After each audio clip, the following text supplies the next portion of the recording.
सहना भवतु सहनौ भुनक्तु सह वीर्यङ्करवावहै तेजस्विनावधीतमस्तु मा विद्विषावहै ஓம் சாந்தி சாந்தி சாந்திஹ. உத்தவ கீதா பாகவத புராணத்துல 18வது அத்தியாயம், அதுல 16வது ஸ்லோகம். திருஷ்டி பூதம்.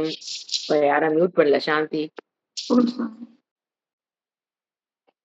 திருஷ்டி பூதம் யசேத் பாதம் வஸ்திரபூதம் பிபேத் ஜலம் சத்யபூதாம் வதேத் வாச்சம் மனக பூதம் சமாச்சரேத்.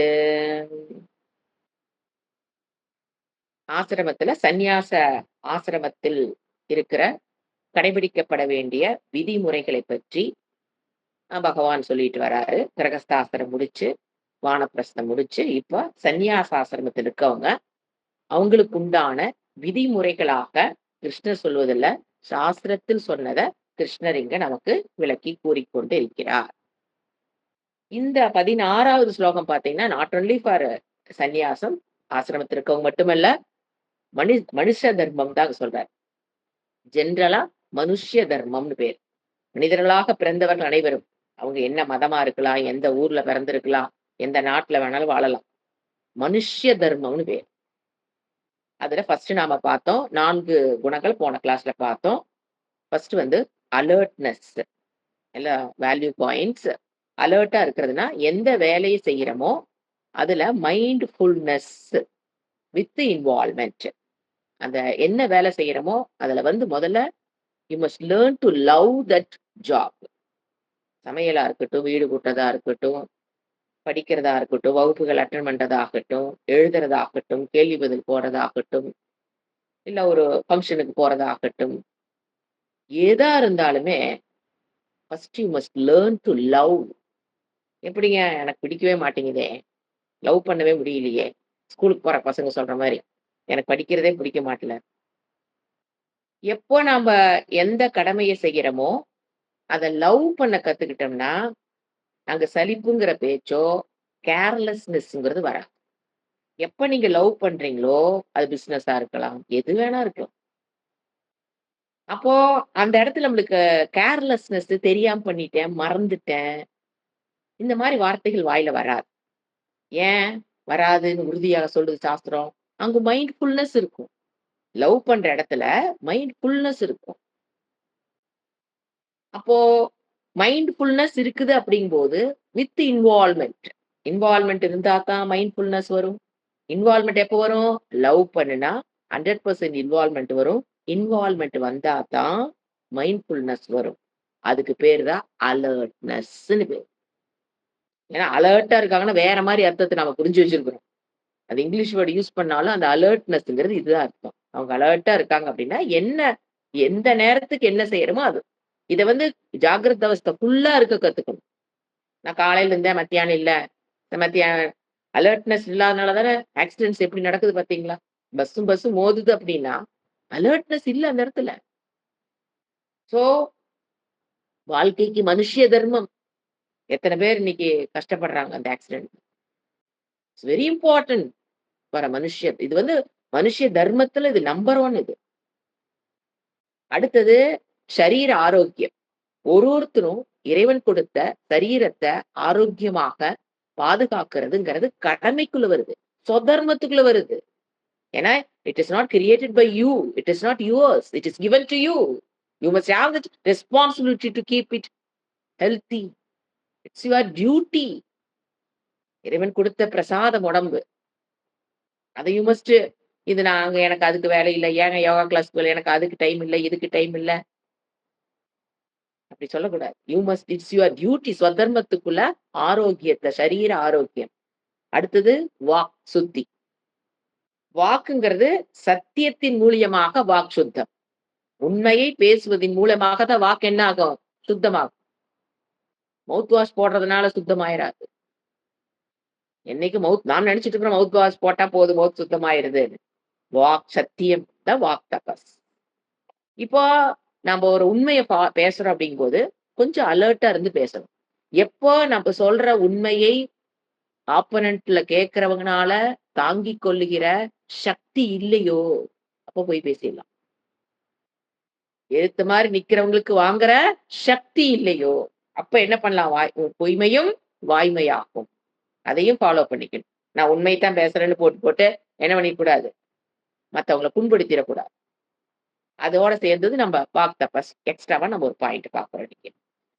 சத்தியம் ஜெயத்தே. அதுல டவுட்டே கிடையாது. ஆனா ஜெயிக்க மாட்டேங்குதுங்களே நாம நினைக்கலாம். அப்படி கிடையாது. ஃபைனலா சத்தியம் ஏவ ஜெயத்தே.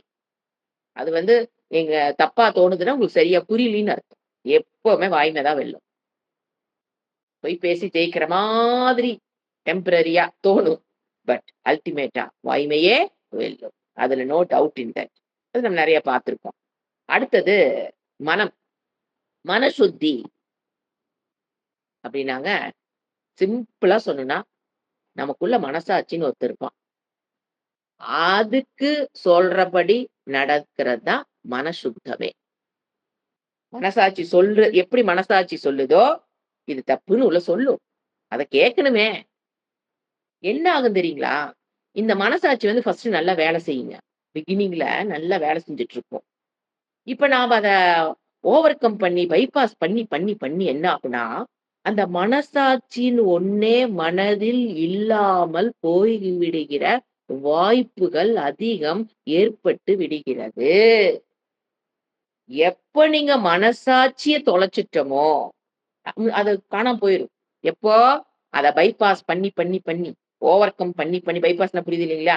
சும்மா அப்படின்னு அத ஓரமா உட்கார வச்சுட்டு, நமக்கு என்னதோ புத்தி, நமக்கு என்ன தோணுதோ நான் செய்யறேன். மனசாட்சி சொல்றத ஓவர் கம்மோ, பைபாஸோ பண்ணி, பண்ணி பழகிட்டோம்னா, என்ன நடக்குன்னு பாருங்க. சைக்காலஜிக்கல் இஷ்யூ என்ன வருதுன்னு பாருங்க. அத ஓவர் கம் பண்ணி, பண்ணி நீங்க ஒரு வாழ்க்கைய வாழ்ந்துட்டீங்கன்னா, மனசாட்சிங்கிறது என்ன ஆயிரும் அங்க உள்ள? செத்து போய்விடும். நம்ம கேட்போம், "உனக்கெல்லாம் மனசாட்சியே இருக்காதா?" இருக்காது.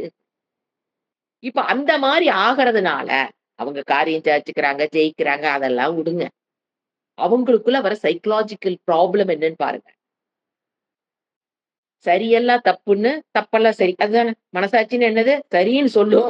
அத தப்புங்கும் இவன். அதெல்லாம் செய்ய மாட்டேன் போ. தப்புன்னு சொல்லும் மனசாட்சி. போ அதெல்லாம் செஞ்சா தான் அப்புறம் பொழைக்க முடியும். செஞ்சர்றோமா? இப்படி சரியா, தப்பா, தப்பா, சரியானா, கடைசியில அந்த மனசாட்சி செத்து போனதுக்கு அப்புறம், மனசாட்சின்னா புத்தின்னு எடுத்துக்கலாங்க. நான் தமிழ் மனசாட்சிங்கிறது நல்லா புரியுங்கிறதுக்காக நான் அந்த வேர்ட் யூஸ் பண்றேன். ஆக்சுவலி புத்தி. இப்படி புத்திய மழுங்கடிச்சுட்டு, அதனுடைய என்ன பண்ணும் கடைசியில, அவன் அழிவுக்கு அவனே காரணம். எப்படி தெரியுங்களா? அவனுக்கு சரியெல்லாம் எப்ப தோணும் ஒரு காலத்துல எல்லாமே தப்பா பார்க்க ஆரம்பிச்சுரும். தப்பெல்லாம் எப்படி தெரியும்? சரியா தெரியும். போதுமா? அவன் அழிவுக்கு ராவணனோ, வேற அரக்கர்களோ வர தேவையே இல்ல. அவன் அவனையே அழிச்சுக்கிறதுக்கு ரெடி ஆயிக்குவான். எப்போ மனசாட்சிய தோண்டி புதைச்சுட்டோம்னா, சரியெல்லாம் எப்படி தெரியும் அவனுக்கு? தப்புன்னு வாழ்க்கையில எடுக்கிற முடிவுகள் தாங்க நம்ம வாழ்க்கைய நிர்ணயிக்குது. அந்த முடிவுகள் எல்லாம் இவன் தப்பு தப்பா எடுத்தான்னு வச்சுக்கங்க. எது? சரியெல்லாம் தப்பாவும், தப்பெல்லாம் சரியா வச்சு ஒரு முடிவு எடுத்தான்னா, அவன அழிப்பதற்கு எந்த அசுரர்களும் தேவையே இல்லை. அவனை அழித்துக் கொண்டு விடுவான். சரியா முடிவு எடுக்கிற இடத்துல, ரைட்ல வண்டிய ஓவர்டேக் பண்ணலாமா, எதுத்த மாரி வண்டி வருது. அப்படிங்கிற இது இல்லாம போய் எடுத்து என்ன ஆகுது? அவனவனே அழிச்சுக்கிறாங்களா? அந்த மாரி தான். அவ அந்த மனசாட்சிங்கிறது உள்ள செத்து போனதுங்கிறது, அவன் அழிவுக்கு சமங்கு சாஸ்திரம். அப்பவே அவன் செத்துட்டான். எப்ப ஒருத்தன் மனசாட்சிய தொலைச்சுட்டானோ, அழிச்சுட்டானோ, அப்பவே சாஸ்திரம் சொல்லும். அவன் இறந்ததற்கு சமம். ஏன் அவன் அழிவ அவனே தேடிக்கிறானா, அவன் வாழ்றவனாங்க அர்த்தம்.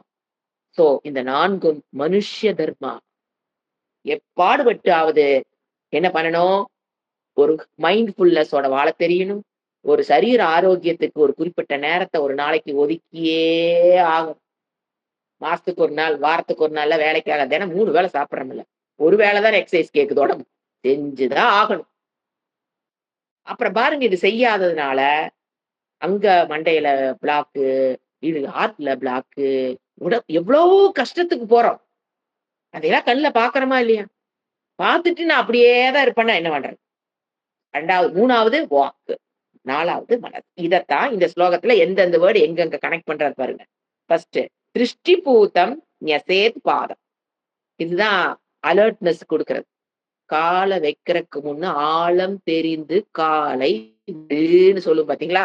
அந்த பழமொழியோட சேர்ந்த வேர்டு தான் திருஷ்டி பாக்குறத எப்படி பாதம்னா கால் வைக்கிறதுக்கு முன்னால யோசிச்சுட்டு கால வையே. ஒரு பிசினஸ் ஆரம்பிக்கிறியா? உன்னால முடியுமா? நல்லா 10 தடவை 100 தடவை யோசனை பண்ணி கால வையி. ஒரு ப்ராஜெக்ட் அத செய்யறக்கு எனக்கு பலம் இருக்கா? அது இருக்கிற பலம் என்ன? என்ன? என்னால முடியுமா? எனக்கு அந்த அருகதை இருக்கிறதா? எப்படின்னு பார்த்து வைக்கணுமே தவிர, அகலக்கால வச்சுட்டு கஷ்டப்படக்கூடாது.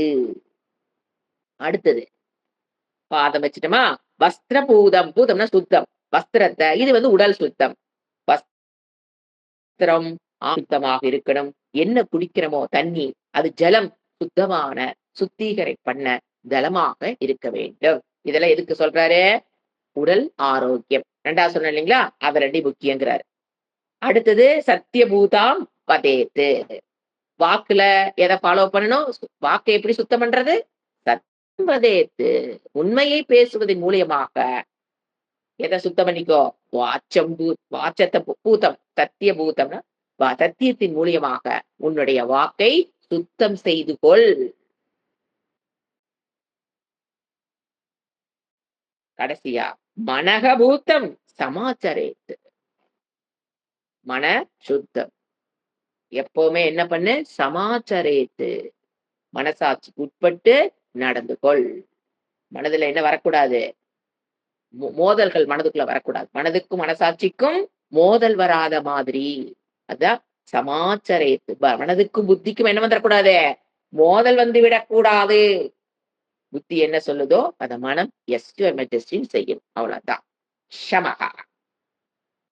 இது மனுஷ தர்மம்ங்கிறாரு. நாட் ஒன்லி சன்னியாசி மட்டும் இருந்தா போதுங்களா? அப்படி இல்ல. மனுஷ்ய தர்மம்.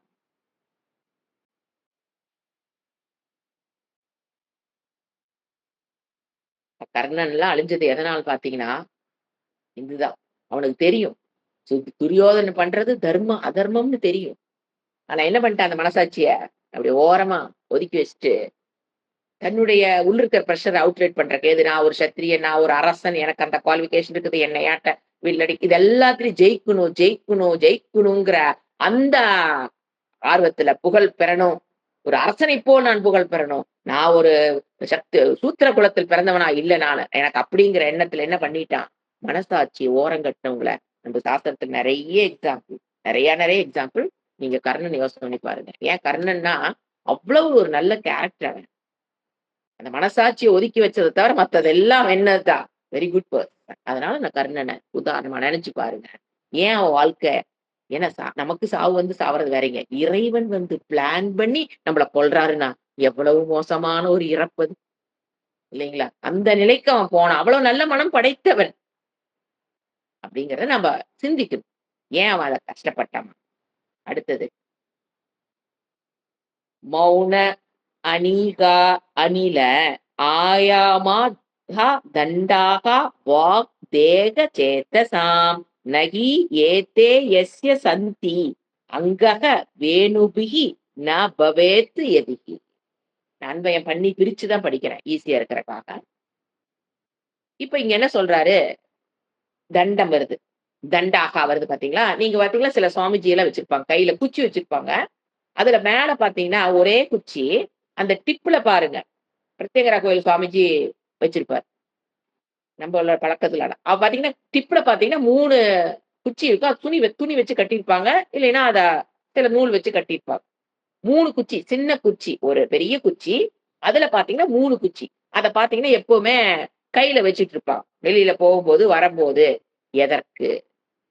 இட்ஸ் அவர் கலாச்சார். But nobody knows. ஏதோ வச்சிருக்க. குச்சி எதுக்கு வச்சிருக்க? ஏதோ வச்சிருக்க. அவ்வளவுதான். அவ்வளவுதான் நம்ம கலாச்சாரத்த பத்தின அறிவே. தெரிஞ்சுக்குவோம் இன்னைக்கு.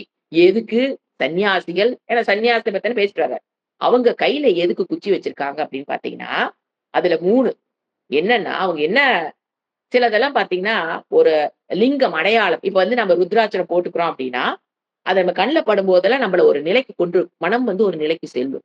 ஒரு ஸ்படிகம் போட்டிருக்கோம் அப்படின்னா, அது நம்ம பார்க்கும்போது நமக்கு ஒரு ஒரு காவி ட்ரெஸ்ஸ பார்க்கிறோம்னா, பார்க்கும்போது நம்ம மனம் என்ன ஆகும்? ஒரு நிலைக்கு செல்லும் பார்த்தீங்களா? அது அதிசூக்ஷ்மம். அதெல்லாம் வாழ்க்கைக்கு தேவை. ஒரு திருநீர் வைக்கிறோம் அப்படின்னா, ஆப்போசிட் இருக்கிறவங்க திருநீர பார்க்கும்போது என்ன உங்களுக்கு நினைப்பு வரணும்? நம்பளுக்கு இந்த கதி தான். சாம்பல் தான் நம்மளுடைய கதி. அப்படிங்கிறது நான் மத்தவங்களோட திருநீரை பார்க்கும்போது நான் தெரிஞ்சுக்கிறேன். என்னோட திருநீரை மத்தவங்க பார்க்கும்போது என்ன நினைச்சுக்கணும்? ஆடாதப்பா, அளந்து வாசி, கடைசியில இந்த சாம்பல் தான் உன் கதி. அந்த மாரி லிங்கங்கள் அவசியம். சில பேர் இந்த காலத்துல திருநீர் வைக்க எதுக்கு? குழந்தைய கேட்டால் பதில் சொல்ல தெரியுறதில்ல. சிவபெருமான் திருநீரு வழிபடுறோம். கோயிலுக்கு போனாங்க, பிரசாதமா குடுக்குறாங்க, வச்சுக்கோ. உடனே அந்த கேள்வி, ஏன் வைக்கணும்? எதுக்கு வைக்கணும்? அதெல்லாம் இப்பல்லாம் அவுட் ஆஃப் ஃபேஷன். ஸ்கூலுக்கு போனா எல்லாம் சிரிக்கிறாங்க. நான்லாம் திருநீர் வைக்க மாட்டேன். இப்ப கடைசியில பொட்டே வைக்க மாட்டேன். வச்சாலும் கருப்பு கலர்ல ஒரு மைக்ரோஸ்கோப்ல அதுவும் கொண்டு பாருங்க. கருப்பு கலர கொண்டோயி இந்த ஆக்னி சக்கரத்து மேல வைக்கிறாங்க. அட கடவுளே! கருப்புங்கிறது என்ன தெரியுங்களா? எல்லா நெகட்டிவும் இழுக்கும். அது கருப்பு கலர் படிச்சிருக்கீங்களா பிசிக்ஸ்ல? எல்லா கலரையும் இழுத்தா அது கருப்பு. எல்லா கலரையும் விட்டா அதுக்கு பேர் என்ன? வெள்ள. இது 2யும் வைக்கக்கூடாது. ஏன்னா ரொம்ப ஓப்பன் வெளிய இருக்கிற சக்கரம் இந்த சக்கரம்.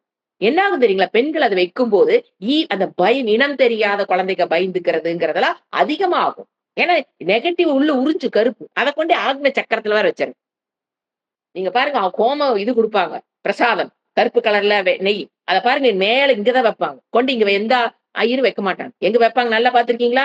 நல்லா இந்த இடத்துல. ஏன்னா இந்த இடம் வந்து அ மனதுக்கு ரொம்ப சூட்சுமமான இடம் அது. ஆக்டிவேட் பண்ணக்கூடிய இடம் அந்த சந்தனம் வேணா வச்சிருக்க பார்த்தீங்களா அந்த இடம். அங்க தான் வைப்பாங்களே தவிர யாரும் 2 புருவத்துக்கு நடுவுல கொண்டு கருப்பு கலர வைக்கவே கூடாது. ஏன்னா அது அப்சர்வ் பண்ணிக்கும். ஈவில் நெகட்டிவிட்டி அதிகமா ஒரு பயம் எல்லாத்தையும் அது உறிஞ்சும். ஏன்னு சொல்றேன்னா, இப்ப கலாச்சாரங்கிறது அந்த மாரி போயிருச்சுங்கிறேன். இவரு என்ன சொன்னாரு? தண்டம். அதுல 3 குச்சி எதுக்குன்னு கேட்டீங்கன்னா, அவங்க எத சொல்றாங்க? உலகத்துக்கு எத நம்ம சொல்றாங்கன்னா, நான் அ வாக்காலோ, மனதாலோ, உடலாலோ யாரையும் துன்புறுத்த மாட்டேன். Nobody is competitor to me. யாரும் எனக்கு காம்படிட்டர் கிடையாது. நான் வந்து இந்த 3யும் தவமாக ஏற்றுக்கொண்டுள்ளேன். வாக்தவம் 3 வாக்கு, காயம், மனம். காயம்னா உடம்பு. 3லயும் நான் கம்ஃபோர்ட் ஜோனுக்கு எப்பவும் போமாட்டேன். தவத்தின் மூலியமாக என்னை முன்னேற்றிக் கொள்வதற்காக அந்த 3 குச்சி. 3லயும் நான் என்னத்த ஃபாலோ பண்ணிட்டு இருக்கிறேன்? தவம். தேவையில்லாம என்ன பண்ணக்கூடாது என்னைய? கண்ட விஷயத்துக்கு இழுத்து என்னைய டிஸ்டர்ப் பண்ணக்கூடாது. நான் அந்த அவர் என்ன சொல்றாரு அந்த 3 குச்சி கையில வச்சுக்கிட்டு, நான் இந்த தவத்தில் வாழ்பவன், இந்திரிய சுகத்துக்கு பின்னால போறவன் கிடையாது. என்னைய என்ன பண்ணாதீங்க, தேவையில்லாத கல்யாணத்துக்கெல்லாம் கூப்பிட்டு என்னைய கூப்பிடாதீங்கன்னு அர்த்தம். நான் அங்கெல்லாம் வரமாட்டேன் அப்படின்னு அர்த்தம். 3 குச்சி வச்சிருக்கிறது அதனுடைய 3 வாக், மனம், காயம். 3லயும் நான் என்ன வாழ்றேன்? தவத்தை மேற்கொண்டு வாழ்ந்து கொண்டிருக்கிறேன். Nobody is competitor to me. எந்த வாக்காலும், மனதாலும், உடலாலும் நான் மற்றவர்களை துன்புறுத்த மாட்டேன். அப்படிங்கிறது லிங்கம். அந்த குச்சிங்கிறது என்னது? லிங்கம். It indicates these things. அந்த குச்சிய பார்க்கும்போது நமக்கு இந்த எண்ணம் வரணும். அப்ப அந்த குச்சி நாம பார்க்கும்போது நமக்கு என்ன வரணும்? அவரு வச்சிருக்கார். அது அவருக்கு சொந்தம். நாம எப்படி வேணாலும் இருக்கலாம்னு இல்ல. அந்த மாரி நாம வாழணும்ங்கிறத அவரு காமிக்கிறார். லிங்கம்னாங்க இட்ஸ் இண்டிகேஷன் ஆஃப் சம்திங்ன்னு அர்த்தம். What it indicates? அது இண்டிகேட்ஸ் மனது, வாக்கு 3 என்ன பண்ணிக்கணும்? சுத்தமாக வைத்திருக்க கற்றுக்கொள்ள வேண்டும். I will not search for comfort zone. நான் தவ வாழ்க்கை தப்பியதே அணையன எய்தி கஷ்டப்பட்டு, இஷ்டப்பட்டு நான் தவ வாழ்க்கையை மேற்கொண்டுள்ளேன். என்னை please don't disturb me. I I don't like comfort zone. இதுதான் அவர் என்ன சொல்றாரு? புரொபகண்டா பண்றாரு அவரு. அத பண்றதன் மூலியமாக நான் லோக க்ஷேமத்துக்காக பாடுபட்டுக் கொண்டிருப்பவன். என்னுடைய சுய முயற்சி, என்ன சொல்றது? அ அ சுகத்துக்காக நான் எதையும் கம்ஃபோர்ட்ன்னு அர்த்தம். கம்ஃபோர்ட்டுக்காக நான் எதையும் செய்ய மாட்டேன். அப்படிங்கிறத அவரு அ இ அது இன் கு குச்சிங்கிறது இப்ப என்னது? தண்டம்ங்கிறது indication of all these things. சரிங்களா? இப்ப தண்டாக அவர் என்ன சொல்றாரு? வெறும் கையில குச்சி வச்சுட்டு இருந்தா பத்தாது. நீ சன்னியாசிலாம் ஆக முடியாது. இத நீ ஃபாலோ பண்ணினா தான் சன்னியாசி. வெறும் காவி ட்ரெஸ்ஸ போட்டுட்டு, கையில குச்சி வச்சுட்டு உட்கார்ந்திருக்கிறனால மூங்கில் குச்சிய பிச்சு, உடைச்சு, அதுல ஒரு 3 குச்சி கட்டி உட்கார்ந்துகிட்டீன்னா நீ என்ன ஆயிற முடியாது? அது வேஷம். அது பக்கா வேஷம். அப்படின்னு இவங்க திட்டுறாரு. சன்னியாசிகள் அந்த மாரி இருக்காதீங்க. பாருங்க. இப்ப வந்து 3 சொன்னேனா? வாக்கு, தேகம், சேத்தசம்னா மனம். 3 வேர்ட் வரும் பாருங்க. இல்ல, இல்ல. வாக்கு. இப்ப அந்த வாக்குங்கிறது ஃபர்ஸ்ட் லைன்ல கடைசியில வருது பாருங்க. வாக்கு, தேக, சேத்தசம். வாக்குன்னா என்ன? வாக்கு. தேகம்னா காயம், உடம்பு. சேத்தசம்னா மனம். அதுக்கு முன்னால இருக்கிற வேர்ட லிங்க் பண்ண தெரியணும். இப்ப வாக்குங்கிற வேர்ட் எப்படி நீ வாக் தபஸ் மேற்கொண்டுள்ளேன் நான்? மௌனம். ஃபர்ஸ்ட் வேர்ட் என்னது? மௌனம். மௌனம்ங்கிறது வாக் தபஸ். அணிகா அப்படிங்கிறது தேகம். அந்த வேர்டோட கனெக்ட் பண்ணிக்கணும். அணிகா. அடுத்தது அணில ஆயாமக. அணில ஆயாமக அப்படிங்கிறது மனம். சேத்தஸோட கனெக்ட் பண்ணிக்கணும். ஃபர்ஸ்ட் லைன்லயே மௌனம்ங்கிறது கோஸ் வித் வாக். அணிகாங்கிறது கோஸ் வித் தேகம். அணிலக ஆயாமகங்கிறது கோத் வித் சேத்தசா. இப்படி லிங்க் பண்ணி வார்த்தைகளை புரிஞ்சுக்கணும். இப்போ மௌனம்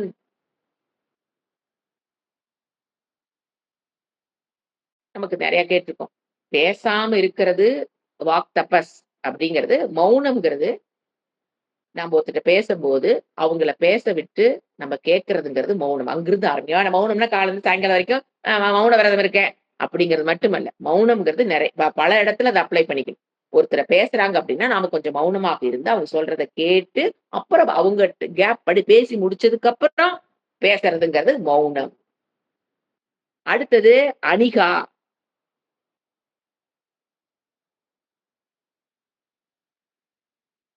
அணிகா அப்படின்னு பார்த்தீங்கன்னா, ஈகா அப்படிங்கிறது மௌனம் நெறைய பார்த்ததுனால நம்ம அதோட நிறுத்திக்கலாம். இது கொஞ்சம் டீட்டெயிலா பார்க்கணும். எது? ஈகா அப்படின்னாங்க, நம்ம கிரகஸ்த ஆசிரமத்துல சன்னியாசி ஏற்றுக்கொள்றதுக்கு முன்னால வரைக்கும், அவர் எப்படி வாழ்க்கை வாழ்ந்திருப்பாரு? ஒரு ரெஸ்ட்லெஸ்ஸு, டிராவலு இந்த மாரி. பிசிக்கலா நெறைய வொர்க் பண்ணி, அலைஞ்சு திரிஞ்சுன்னு சொல்றோம் இல்லைங்களா? அந்த மாரி வாழ்க்கைய வாழ்ந்திருப்பார். ஆனா சந்நியாசம் எடுத்துக்கொண்டதற்கு பிறகு, நம்ம கிரகஸ்தா இருக்கிறவங்க நம்ம சன்னியாசி மாரி தேகத்துக்கு குடுக்க முடியாது. ஆனா சந்நியாச ஆசிரமத்துக்கு வந்ததுக்கு அப்புறம் அவங்க எத ஃபாலோ பண்ணணும்? அணிகா, நாட் ஈகா. ரெஸ்ட்லெஸ்னஸா இருக்கக்கூடாது.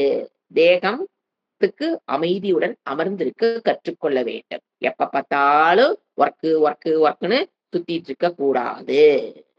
அதான் காயம். உடம்புல மேற்கொண்டுகிற தவம். அடுத்து என்ன சொன்னேன்? அணில சேத்தசாமோட சேர்த்துக்க சொன்னேன். அணில ஆயாசம், சேத்தசாம். மனம் எது எப்படி இருக்கணும் மனம்? அமைதி. கட்டுப்பட்ட மனக்கட்டுப்பாடோடு இருக்கணும். இதுக்கு தான் இந்த 3 எதுக்கு படிக்கிறோம்? அந்த 3 குச்சியினுடைய இண்டிகேஷன். லிங்கம். நகி ஏத்தே யஸ்ய சந்தி. இதெல்லாம் இல்லாம 3 தண்டங்கள் எந்த சந்நியாசிக்கு இல்லையோ, இந்த 3 தபசும் எந்த சந்நியாசிக்கு இல்லையோ, நகின்னு என்ன? இல்லையோ, எந்த சந்நியாசிக்கு இந்த 3 வாக் தபஸ், தேகம், காயம், மனம் இந்த 3லயும் கட்டுப்பாடு இல்லையோ, நகி ஏத்தே. ஏத்தேன்னா இவை. இந்த 3 கட்டுப்பாடுகளும் அவருக்கு இல்லையோ சந்நியாசிக்கு, எஸ்ய சந்தி அங்கக கூப்பிடுறார். குழந்தாய். குழந்தைன்னு கூப்பிடுறார். வேணுபிகி. வேணுனா மூங்கில். வேணுபிகி ந பவேத் யதிகி. யதிகினா சந்நியாசி. வேணுபிகினா மூங்கில் குச்சி. அதுல கட்டப்பட்ட 3 குச்சி. ந பவேத்தி யதிகி. இந்த 3 குச்சிய கட்டி ஒரு குச்சிய வச்சிருக்கான்னா, அவன் சன்னியாசி ஆக முடியாது. இது இல்லைன்னா. நான் சொன்ன மேல எதுவுமே இல்லாம சும்மா குச்சிய புடிச்சிட்டு இருக்கிறவங்கள சன்னியாசி ஆக முடியாது.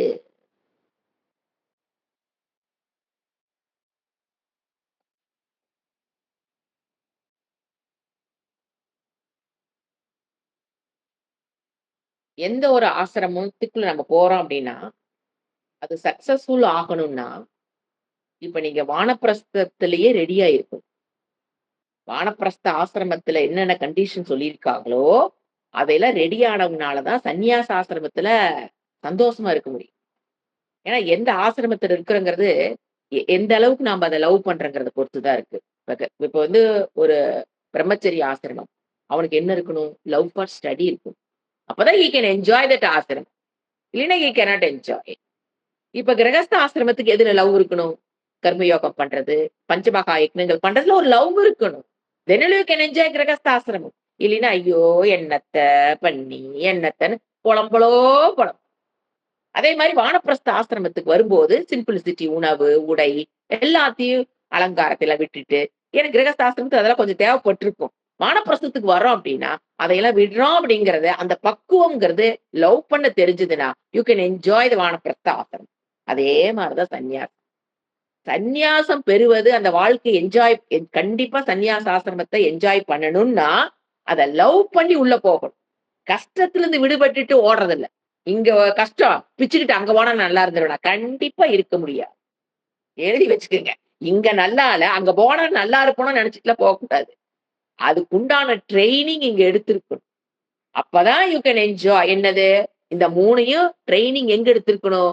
வானப்பிரஸ்தம் எப்ப சன்னியாச ஆசிரமம் மேற்கொள்றதுக்கு முன்னால எந்த ஆசிரமத்துல இருந்தீங்களோ, இப்ப பிரம்மச்சரியத்திலிருந்து சன்னியாசம் போலாம். கிரகஸ்தால இருந்து நீங்க சன்னியாசத்துக்கு போலாம்.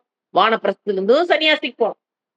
ஏன் வானப்பிரஸ்தத்துக்கு அப்புறம் சன்னியாசின்னு வைக்கிறாங்கன்னு பார்த்தீங்கன்னா, வானப்பிரஸ்தத்துல தான் ட்ரெய்னிங் குடுத்து தான் நம்ம எங்க போக முடியும்?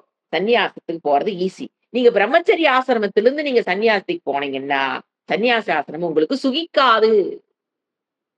கண்டிப்பா அதுக்குண்டான வைராக்கியம் இருக்கிறவங்க, they are very rare people. Once in crore. They are born with quality. அவங்களுக்கு அது ஓகே. ஜெனரலா சொல்றேன். கிரகஸ்த ஆசிரமத்துல இந்த சன்னியாசிக்கு ஆசிரமம் போனா, சுகிக்க முடியாது. ஏன்னா பிசிக்கலா நம்ம நெறைய 24 மணி நேரத்துல ஜாக்கிரத அவஸ்தையில ஓடி, ஓடி, ஓடி, ஓடி உழைச்சிருப்போம். திடீர்னு ஓவர் நைட்ல போய் நீங்க சன்னியாசத்துல உட்கார்ந்தோனே, எதுவும் வேலை இல்லாம நீங்க சும்மா இருக்கிறது எவ்வளவு கஷ்டம் தெரியுங்களா? ஓடிட்டு இருக்கிறது ஈஸி. ஒரு இடத்துல உட்கார்ந்து அதான் ஒரு சுவாமிஜி சொன்னாருங்க. என்ன பண்ணாராம், இந்த மாரி கிரகஸ்தால்ல இருந்து அவரு சன்னியாசி ஏத்துக்கிட்டு பழக்கறக்கு என்ன பண்ணியிருக்காரு, 40 நாட்கள் கண்மூடி அமர்ந்து பழகுனாராம். யோசனை பண்ணி பாருங்க. 40 நாளு இது மாரி துணி கட்டிக்கிட்டு பழகுறது. அவ்வளவு சாதனைகள் தேவைப்பட்டிருக்கு. சன்னியாசி ஆசிரமத்துல என்ஜாய் பண்ணணும்னா, இங்க இவ்வளவு பிரிப்பரேஷன்ஸ் தேவைப்பட்டிருக்கு. அத பண்ணி பழகுனேன் அப்படின்னு ஒரு வார்த்தை சொன்னாரு ஒரு தடவ பேசும்போது. கண்ண கட்டிட்டு 48 நாள். அப்புறம் நல்லா இப்ப திடீர்னு இப்ப நான் என்ன பண்றது, இந்த வீதியில அப்படியே பாத்திரத்த எடுத்துட்டு போய் கிளம்புறது. வீட்டுக்கு முன்னால ஒரு ஒரு வீடா நின்னு பிக்ஷாந்தேவி கேட்கறது. யோசனை பண்ணி பாருங்க. அதெல்லாம் பண்ண முடியும்னா நீங்க சன்னியாசி எடுத்துக்கலாம் நாளைக்கு காத்தால. பக்கத்து வீட்ல, அதுக்கு அடுத்த வீட்ல, உடனே நான் மாரியாத்தாளுக்கு பூ போட்டிருக்குது அப்படின்லாம் எடுக்கிற பிச்சையே இல்ல. உடனே நம்ம அடுத்த சைடு ரூட் போட்டுருவோம். நெறைய பேர் வராங்களே, மடி நீட்டிட்டு மாரியாத்தா, அ அப்புறம் நான் எந்த மலைக்கு போறேன், அந்த மலைக்கு போறேன், காசு போடுங்க. அதல்ல. நான் பிச்சைக்காரியாக இருந்து, சன்னியாசம் நான் எடுத்துக்கிறேன் அப்படின்னா, உங்கனால இத பண்ண முடியும், பண்ணி காமிங்க, சன்னியாசம் ஏத்துக்கலாம். என்னது? ஒரு 4 வீடு தள்ளி, வெளியில போய் நின்னு, "அம்மா, தாயே பிச்சை போடுங்க" அப்படின்னு உங்கனால கேட்க முடியும்னா, பிச்சை எடுத்து காமிங்க. ஒரு நாள் எடுத்துட்டா பத்தாது. ஒரு வாரத்துக்கு தினம் பிச்சை எடுத்து வீட்ல இருக்கணும். வெளியில போய் பிச்சை எடுத்துட்டு வந்து சாப்பிடணும். அப்பதான் சந்நியாச வாழ்க்கை சுகிக்கும். இல்லைன்னா, இங்க என்னமோ இக்கரைக்கே அக்கரை வச்சேன். அந்த கதை தான். சுகிக்காது. அதான் சொன்னேன் பாரு, எந்த ஆசிரமத்துல இருந்தாலும் அத லவ் பண்ணணும் நாம. ஏன்னா இறைவன் கொடுத்ததுங்கும்போது, we must have to love that ashramam. அதத்தான் அவர் சொல்றாரு, சந்நியாச ஆசிரமம் எடுத்துக்க வரக்கு முன்னாலேயே, நீ என்ன பண்ணியிருக்கணும்? வாக்கு, மனம், எல்லாம் ஒடுக்கி பழகி இருக்கணும். அப்பதான் அது அங்க எக்ஸிக்யூட் ஆகும். இங்க பிராக்டிகல், தியரி, அங்க போய் என்னது? எக்ஸிக்யூட் ஆகும். அது பிரம்மச்சரியத்திலே உங்களுக்கு தெரியும், சொல்லிக் குடுத்துருவாங்க. அப்ப அப்ளை பண்ற இடம் தான் வானப்பிரஸ்தத்துல ஸ்டார்ட் பண்ணுவான். அது சன்னியாசத்துல கம்ப்ளீட் பண்ணிக்குவாரு. அவங்க தான் சன்னியாசத்துல சுயிக்க முடியுமே தவிர, சும்மா ப தண்டம் எடுத்தவள என்ன ஆக முடியாது? பழமொழியே இருக்குமே, தண்டம் எடுத்துட்டா நீ என்ன ஆக முடியாது? சன்னியாசி ஆக முடியாது. அதான் சொல்றாரு. அடுத்தது. பிக்ஷ் பிக்ஷாம் சதுஷு வர்ணேஷு விஹர்யான் வர்ஜயன்னு சரேத். ஒரு அழகான உணவு எப்படி இருக்கணும் சன்னியாசிக்கு? சப்தாக காரான் அசங்கிளிப்தானு துஷ்யேத் லப்தேன தாவத. பிக்ஷா உணவு எப்படி சாப்பிடணும்? பிக்ஷா சத்துஷு வர்ணேஷு. சந்நியாசம் எடுத்ததுக்கு அப்புறம், சந்நியாசம்ன்னு இல்லைங்க. ஜெனரலாவே சில பேத்துக்கு யாராவது புதுசா ஒருத்தர் பார்க்குறாங்கன்னு வச்சுக்கங்களேன், பார்த்தோனே இவங்க என்ன ஜாதியா இருக்கும்? அந்த நெனப்பே வரக்கூடாது. ஷரீர அபிமானம் டு த கோர். அதெல்லாம் வேதாந்தத்துக்கு வந்ததுக்கு அப்புறம் அந்த ஜாதி எல்லாம் கேட்கறக்கு மறந்து பழகிருக்கு. கஷ்டப்பட்டு எனக்கு ஞாபகம் வந்ததுங்க. நான் வேதாந்தி ஸ்டூடண்ட்டுங்க. அதனால கேட்கலன்னு சொல்லக்கூடாது. இயற்கையாகவே யார பார்த்தாலும் மனிதர்கள் மனிதர்களாக பழகுற அந்த இதுக்கு வந்துருமே தவிர, அவன் என்ன ஜாதியா இருக்கும்? அவன உள்ள விடலாமா? இல்ல வேண்டாமா? பொழங்குற ஜாதியா? நம்ம ஊர் பாட்டிலாம் சொல்லுவோம் பாத்தீங்களா? பொழங்குற ஜாதியா? பொழங்காத ஜாதியா? அத எதுக்கு உள்ள விட்ட? அதுக்கு எதுக்கு இப்படி தண்ணி ஊத்துன? அது எதுக்கு? ஐயய்யய்யய்யோ! சரீர இது அவங்க இருந்துட்டு போறாங்க பாவம். ஏன்னா அவங்கள வேதாந்தம் படிக்கவில்ல. அதனால அவங்க அப்படி இருக்காங்க. நாம வேதாந்தம் படிச்சுக்கிட்டு, என்ன பார்த்தோன்னே, இவங்க முதலியாரா இருக்குமா? இவங்க செட்டியாரா இருக்குமா? அந்த அளவுக்கு வருது அப்படின்னா என்ன இருக்குன்னு அர்த்தம்? சரீர அபிமானத்த விட்டு இன்னும் நம்ம இறங்கவே இல்லைன்னு அர்த்தம். சரீர அபிமானம் இல்ல, இல்லைன்னு சொல்லுவோம். ஆனா பார்த்தோன்னே சொல்றதே சில பேர். அந்த முதலியாரம்மா, செட்டியார் சில பேத்துக்கு பேரே வச்சுர்றது. செட்டியாரம்மா, முதலியாரம்மா. கூப்பிடுறது தப்பு இல்ல. மனதுக்குள்ள அந்த பேதம் வந்துவிடக் கூடாது. அதான் சொல்றாரு. அப்படி இருந்து நீ பழகுனீன்னா தான் சந்நியாசம் பாசிபிள்ங்கிறாரு. இங்க நீ ஜாதி, ஜாதி, ஜாதின்னா, அங்க போய் என்ன பண்ணுவ? நீ பிராமணனா இருந்து ஜாதி சில பேர் சில சன்னியாசிகள் பாருங்க, பிராமணர் வீட்ல மட்டும் பிராமணர் வீட்டு சாப்பாடு தான் சாப்பிடுவேன். தவறு. நான் வந்து ஃபார்வர்டு கம்யூனிட்டில இருந்து தான் சாப்பிடுவேன். நான் சூத்திர வீட்ல இருந்து சாப்பிட மாட்டேன். அதெல்லாம் அங்க சன்னியாசிக்கு வேலைக்காகாது. இங்கேயே நீ ஜாதி விட்டு பழகிருந்தீன்னா, அங்க சுகிக்கும். இல்லைன்னா அங்க போய் என்ன பண்ண முடியாது? உன்னால யார் வீட்லயும் போய் சாப்பாடு வாங்க முடியாது. நீ பிராமணன்னா பிராமண வீட்லயே தான் பிக்ஷா போடணும்னு அப்படி போனீங்கன்னாவே நீ யூ யூ ஏதோ ஒண்ணுல போய் லாக் ஆயிக்கிறீங்க. அதான் சொல்றாரு, பிக்ஷாம் சதுர்ஷு வர்ணே. 4 வருணத்தில் இருந்தும் சந்நியாசி சாப்பாடு வாங்கி உண்ணலாம். கிருஷ்ணர் சொல்றார். சாஸ்திரம் சொல்லு. உண்ணணும். ஏன்னா கஷ்டம் என்னன்னா உண்ணலாம் இல்ல. உண்ணணும்ங்கிறத கஷ்டம். யார் வீட்ல பிக்ஷாம் போடும்போது, அந்த வீடு என்ன ஜாதின்னு போய் என்ன கேட்கக்கூடாது நீங்க? பிக்ஷாம் கேட்கக்கூடாது. இந்த வீடு ஃபார்வர்ட் கம்யூனிட்டி. இவங்க வீட்ல இதுக்கெல்லாம் குவாலிஃபையர் தான் என்ன பண்ணிக்கலாம்? நீ சன்னியாசம் எடுத்துக்கங்குது. ஒரு நம்ம யார் ஒதுக்கப்பட்டவங்க வீட்ல போய் சாப்பாடு வாங்கி என்னால சந்தோஷமா டிஸ்டர்ப் இல்லாம சாப்பிடுவேன்னா, நீ சன்னியாசத்துக்கு ரெடி. சாப்பிட்டுருவோமா நம்ப? யோசனை பண்ணி பாருங்க. சன்னியாசங்கிறது it's pure mental maturity. Not getting out of problems. அடுத்து என்ன சொல்றாரு? விகர்யான்னு வர்ஜயன். எங்க சாப்பாடு வாங்கக்கூடாது. விகர்யான். அதர்மமான முறையில் பணம் சம்பாரிப்பவங்க வீட்ல போய் பிக்ஷை எடுத்துறாத. ஏங்க அவங்க அதர்மத்துல சம்பாதிச்சான்னு எனக்கு எப்படிங்க தெரியும்? அடுத்த கேள்வி. ஏன் நான் போய் பிக்ஷை எடுக்கிறேன். அவன் எங்க போனா என்னத்த சம்பாரிச்சான்? தெரியாம எடுத்து சாப்பிட்டீங்கன்னா அது பிரச்சனை இல்ல. தெரிஞ்சிருச்சு அதர்மம் பண்றவன் ஈஸியா ஃபேமஸ் ஆயிடுவான். அதெல்லாம் இந்த காலத்துல அதர்மம் பண்றவன் தான் ஈஸியா ஃபேமஸ் ஆவான். தர்மத்தோடு வாழ்றவன் தான் ஃபேமஸ் ஆக மாட்டாங்க. சோ அது உனக்கு தெரிஞ்சிருச்சு. அவங்க அதர்மத்துல சம்பாதிக்கிறாங்கன்னு தெரிஞ்சிருச்சுன்னா, இது வந்துங்க நாட் ஒன்லி ஃபார் சன்னியாசி, ஆல்சோ ஃபார் கிரகஸ்தா. நமக்கு உண்டானது. அதர்மமா சம்பாதிக்கிறாங்க அப்படின்னா, அவங்க வீட்ல சொல்லுவாங்க பார்த்தீங்களா, கை கழுவ மாட்டோம். அப்படின்னு என்ன அர்த்தம்? சாப்பிட மாட்டோம். கை கழுவுனா என்ன அர்த்தம்? சாப்பிடக்கூடாது. ஏன்னு கேட்டீங்கன்னா, அவங்க அதர்மத்துல சம்பாரிச்சு தானே அந்த பொருள் எல்லாம் வாங்கியிருப்பாங்க பணம். அந்த அதர்ம பணம், அதர்ம சாப்பாடு. அதர்மத்த உண்டா நமக்கு என்ன ஆகும்? அதை நாமளும் கழிக்க அத நாம தான் அத அனுபவிச்சிட்டோம் இல்லையா? அப்ப அதுக்குண்டான தண்டனை நம்ம அனுபவிச்சுதான். தப்பிக்கா முடியவே முடியாது. எழுதி வச்சுக்குங்க. கிருஷ்ணர் தூது போகும்போது, கிருஷ்ணர் அவதார புருஷன். எங்க போய் சாப்பிட்டார்? எங்க போய் ஏன் சாப்பிடல? அவர விடவாங்க நம்ம பெரிய சரீரத்த எடுத்துட்டு வந்துட்டோம். சாப்பிட ஏன்னா, அந்த அதர்மம் நம்மள என்ன பண்ணிரும்? அந்த சாப்பாடு நம்மள பாதிச்சிரும். சோ எங்க போனாலும் அதனால தான் மெயினா வந்து பார்த்தீங்க கல்யாண வீட்ல போய் சாப்பிடுறது அப்படிங்கிறது, பல விதத்துல ஏன் இப்ப சேர்றதில்ல? ஹோட்டல்ல போய் கூட சேர்ந்துக்குதுங்க. கல்யாண வீட்ல சாப்பிடுறது சேர்றதில்ல. ஒரு பெரிய கம்ப்ளைண்ட் இப்ப பெறுது. ஏன்னு கேட்டீங்கன்னா, அங்க சமைக்கிறவங்க யாரு? அந்த பணத்த அவங்க எப்படி சம்பாரிச்சாங்க? நமக்கு தெரியாது. அது நல்லா சூக்ஷமா வேதாந்த படிச்சு, படிச்சு ஸ்தூ சூக்ஷு ஸ்தூ அது என்ன சொல்றது?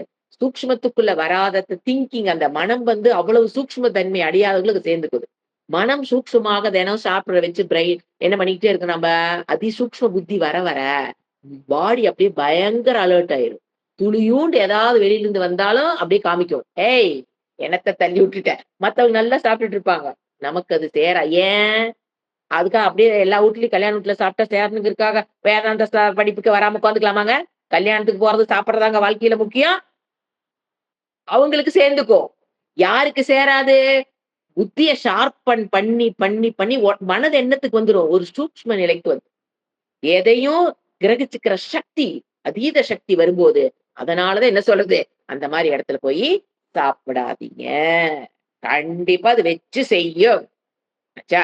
அதனால இப்ப என்ன மாத்தி யோசனை பண்ணலாம். இப்பல்லாம் கல்யாண வீட்டுக்கு போனா எப்போ வேதாந்தி வகுப்புக்கு வந்ததுனாலங்க, கல்யாண வீட்ல போனா சாப்பிட்டா சேருது இல்லைங்க. அதனால நான் வேதாந்தத்துக்கு வரலைன்னு சொல்லலாமா?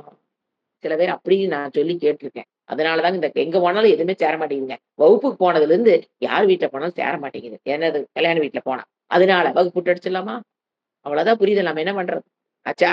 விகர்கான்னு வற்படி சாப்பிட்றாத. தெரியாம இருந்தா ஒண்ணும் பண்ணாது. தெரிஞ்சே ஒரு அரசியல்வாதி இருக்காங்க. எல்லாம் அடிச்சு சம்பாரிக்கிறாங்க.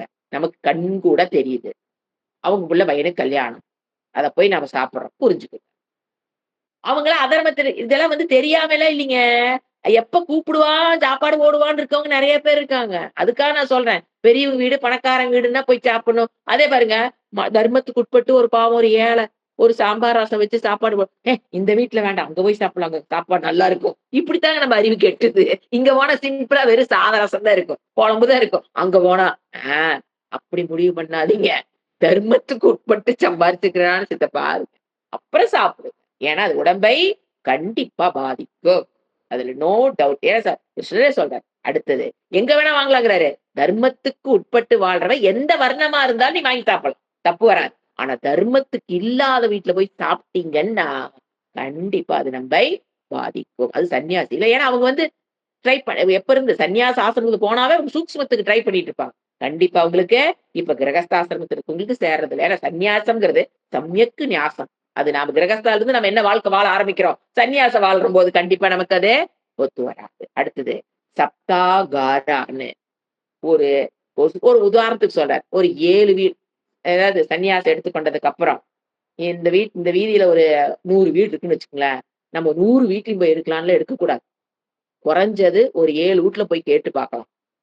7 வீட்ல சாப்பாடு இல்லைன்னா, அது ஒரு சாமி சொல்லுவாரு. ஒரு தடவ போனாராம். 7வது வீடு. வரிசையா சாப்பாடு இல்ல. அன்டைம் போயிட்டாரு.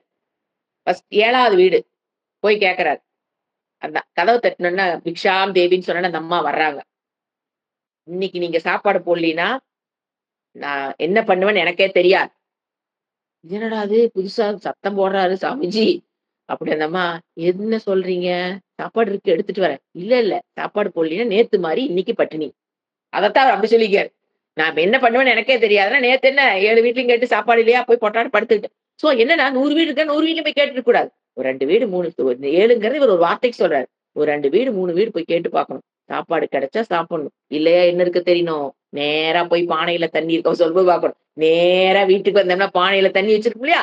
கட கட கடன்னு ஒரு 2, 3 பாட்டில் தண்ணி டம்ளர் எடுத்து குடிச்சுட்டு கம்முனு இல்லையா நம்ம வேலைய பார்க்க போயிரணும். இன்னைக்கு எதுல இருந்த எனர்ஜி? தண்ணில இருக்கிற எனர்ஜி இன்னைக்கு எனக்கு போதும். அப்படி முடிவு பண்ணி வாழ தெரியணும். தெரியுதுங்களா? சந்நியாசம்னா எவ்வளோ கஷ்டம்ன்னு. அடுத்தது அசங்கிளிப்தானு. திட்டம் போட்டு ஃபோன் பண்ணி 4 மாசத்துக்கு முன்னாலயே நான் உங்க வீட்டுக்கு வர்றேன். எல்லாம் நல்லதா செஞ்சு வைங்க. அப்படி திட்டம் போட்டு போய் பிச்சை வாங்க சாப்பிடக்கூடாது. சன்னியாசியா இருக்கிறவங்க எதேர்ச்சையா போகணும். என்ன இருக்கோ அவங்க வீட்ல குடுக்கறத சாப்பிடணும். திட்டம் போட்டு செய்யக்கூடாது. அ சங்கிளிப்தான். சங்கல்பம் பண்ணி, பிளான் பண்ணி போக பெறுவது பாருங்க. ஆனா ஆப்போசிட். திட்டம் போட்டுக் கொண்டு, சொல்லி வைத்துக் கொண்டு போகக்கூடாது. அடுத்தது துஷ்யேத்து லப்தேன தாத்தா. என்ன கிடைக்குதோ, அதுல மனதில் திருப்தி அடை. மனதுல திருப்தியோடு, சந்தோஷமாக, மன திருப்தியோடு வாங்கி சாப்பிடணும். ஏது கிடைக்குதோ, அத திருப்தியாக வாங்கி சாப்பிட தெரியணும்.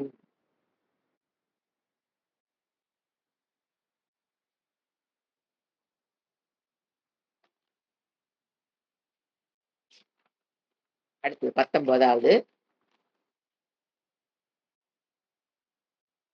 பாக்கி இது வந்து பிக்ஷை எடுக்கும்போது இருக்க வேண்டிய இன்னொரு நியமத்த சொல்றேன்.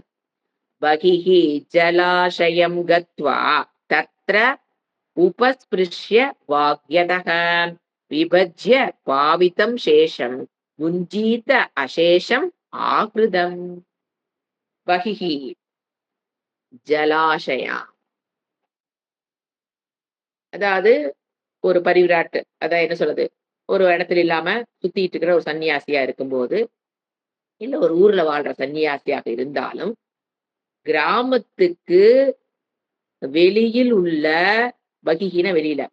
கிராமத்திற்கு பகிஹி ஜலாஷயம் கத்வா. கிராமத்துக்கு வெளியில் உள்ள குளத்தில் சென்று உடல் தூய்மையை செய்து கொள்ள வேண்டும். ஆடை தூய்மை, உடல் தூய்மையை பகிஹின வெளியில, கிராமத்துக்கு வெளியில் இருக்கிற ஒரு குளம் கொட்டையில சென்று கத்வா என்ன பண்ண? அபஸ்பிருஷ்ய தூய்மை செய்து கொள். அங்கு தூய்மை செய்து கொள். கிராமத்துக்கு வெளியில் இருக்கிற, ஊருக்குள்ள இருக்கிற குளத்துல போய் என்ன பண்ணிட்டு கூடாது? மத்தவங்க டிஸ்டர்ப் பண்ணிட்டு கூடாது சன்னியாசி. சோ தனியா இருக்கிற ஒரு நீர்நிலை. அங்கதான் போய் குளிக்கணும்.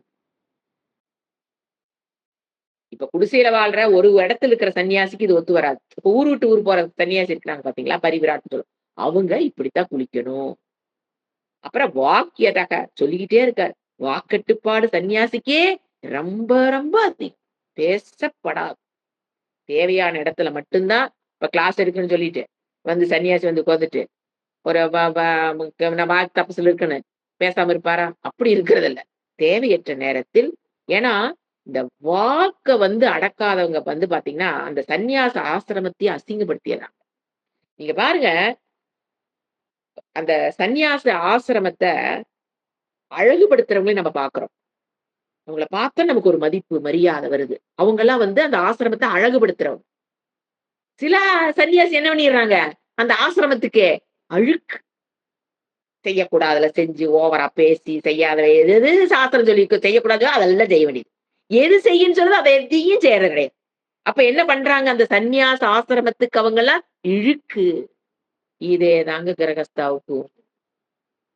இதேதான் கிரகஸ்தாவுக்கும். நீங்க அத ஃபர்ஸ்டே சொன்னேன். கிரகஸ்த ஆசிரமத்தை லவ் பண்ணி, ஒரு சமைக்கிறதுல லவ், பஞ்சமகா யக்னம் லவ், ஒரு ஃபங்ஷனுக்கு போறது ஒரு லவ், ஒரு தேவை ஏதாவது ஃபங்ஷனா போகும்னு சொல்ல.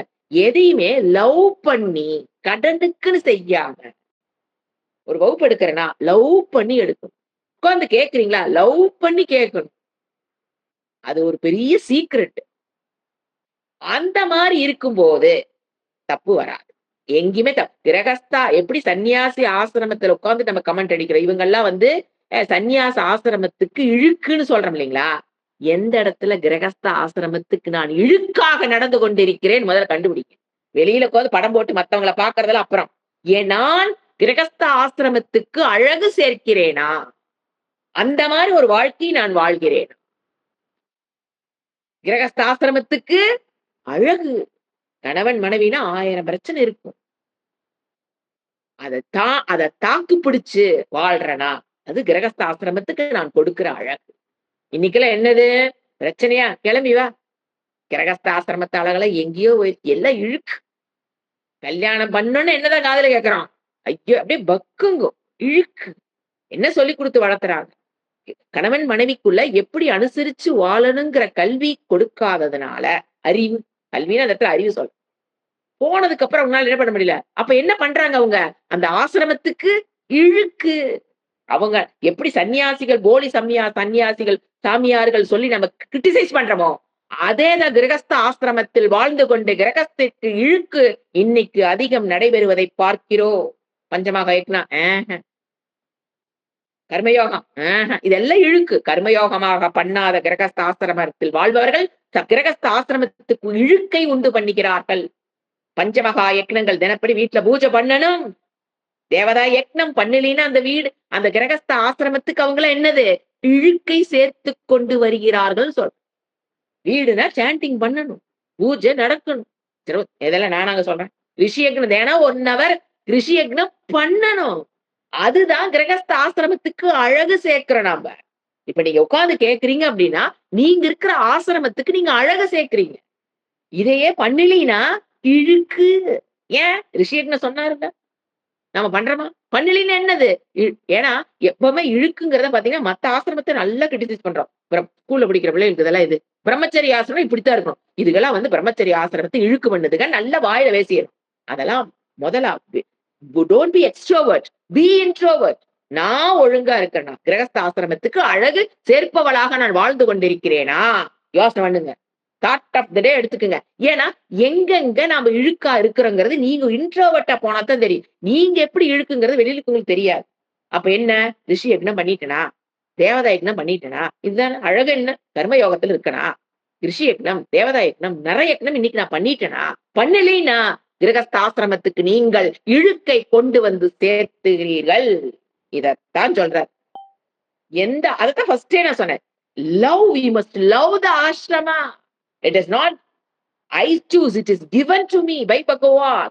கிரகஸ்த ashramam is given to me. Brahmacharya ashramam is given to me. I should அதுக்கு என்ன பண்ணணும்? அழகு சேர்ப்பது என்பது என்னுடைய கடமை. தப்பிக்க முடியாது. என்னுடைய கடமை. இறைவன் கொடுத்ததை அழகுபடுத்துறது என்னுடைய கடமைக்குள்ள வருது. ஏதும் தெரியறது இல்ல. இத நாம வாழ்ற வாழ்க்கை இப்ப கணவன் மனைவினாங்க அது ஒற்றுமையாக வாழ்வது என்பது அந்த திருமணத்துக்கு ஒரு அழகு. நீங்க எப்ப ஒன்னா வாழலையே அது என்னது அது?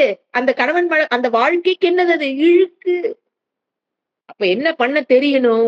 எப்படி அதாவதுங்க எப்பவுமே 2 பேர் சேர்றாங்க. கணவன் மனைவியா சேர்றாங்கன்னாங்க ஒரு ரூல் வச்சுக்கங்க. இந்த மேட் ஃபார் ஈச் அதர்ங்கிறது நம்ம கலாச்சாரத்தில் சொல்லப்படவே இல்லை.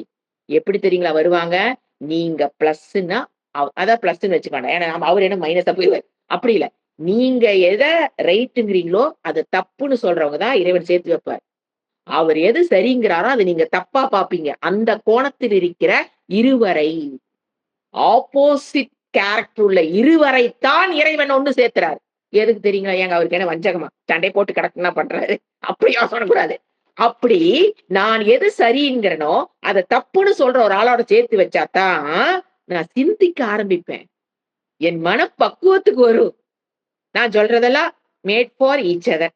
எனக்கு ரோஸ் கலர் பிடிக்கும்னா அவருக்கு ரோஸ் கலர். இந்த அளவுக்கு வந்து வச்சு. எனக்கு மஞ்சள் கலர் தான் பிடிக்கும்னா அவருக்கு மஞ்சள் கலர். நான் எனக்கு பிடிச்ச ஒரு ட்ரெஸ்ஸ பிடிச்சு கலர் ட்ரெஸ் பிடிச்சு நான் செலக்ட் பண்ண பாத்திரம் சொல்ல ட்ரெஸ்ஸ பாரு அப்படித்தான் சொல்லணும்.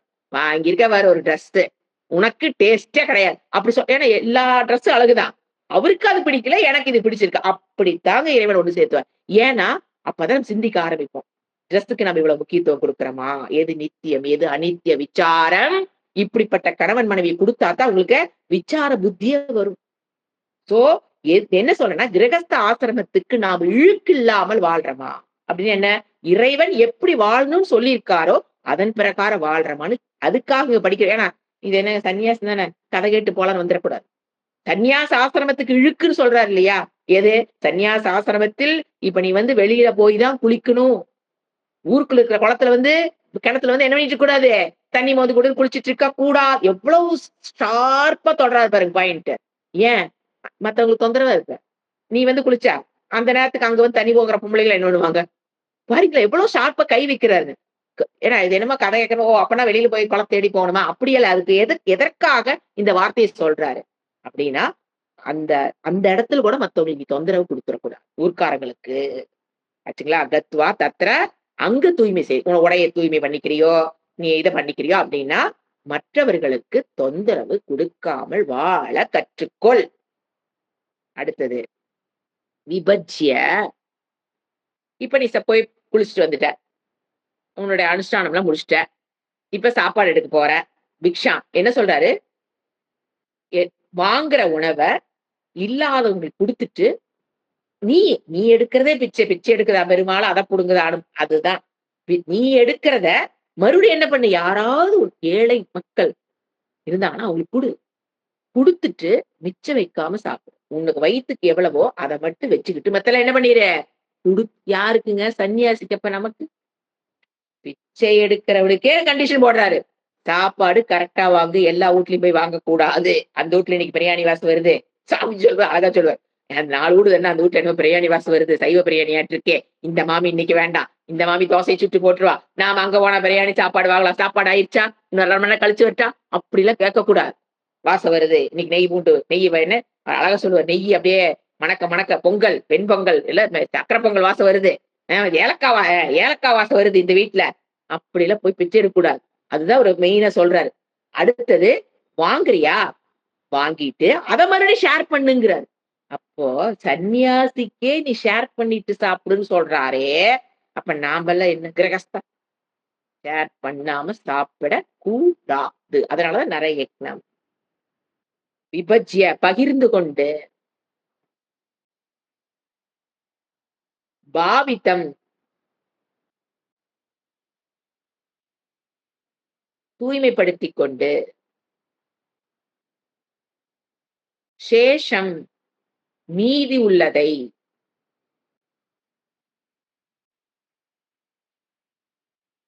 புஞ்சீத்த சாப்பிட வேண்டும்.